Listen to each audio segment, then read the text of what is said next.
ઉનાળો જાય તો હારું. એટલે જ કહું છું એસી લઈ લો હવે. આખા ગામના ઘરમાં એસી છે, બસ આપણે ગામનામ રહેવાનું. ઓલી સંગીતા છે ને, સંગીતા, એના વરે એને હવે એસી લઈ દીધું છે. હવે ખબર નહીં આપણે ક્યારે લેવાનું છે. આવશે હવે ઉપાડા લેમાં તું.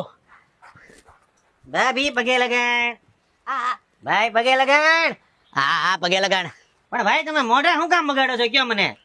ભલે આપણા રહોડા અલગ થઈ ગયા હોય, ભલે બાપા આપને અલગ કરી નાખ્યા હોય, પણ આપણું લોહી તો એક છે ને મારા મોટા ભાઈ. હા હવે ખબર છે લોહી વાળી.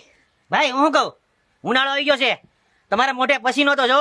હાલો એસી ચાલુ કરો, હાલો મારી ઘરે. અરે હાલો તમારી પાસે બિલ નહીં લો.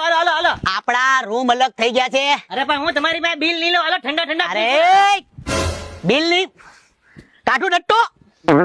બિલ વાળી બેજા તારી રૂમ માં એસી માં. અરે ભાઈ આ તો તમારું છે ને મોઢું પસીના વાળું જોયું એટલે તમને મેં કીધું ખાલી. અત્યારે થઈ તને ભાઈ ની ચિંતા, તારા મોટા ભાઈ ની. લ્યો જા. હાલો એસી ચાલુ દેખો. જોયું? ટોન મારીને ગયા. ટોન. એટલે જ કહું છું, કેટલા ટાઈમથી કહું છું એસી લઈ લ્યો હવે.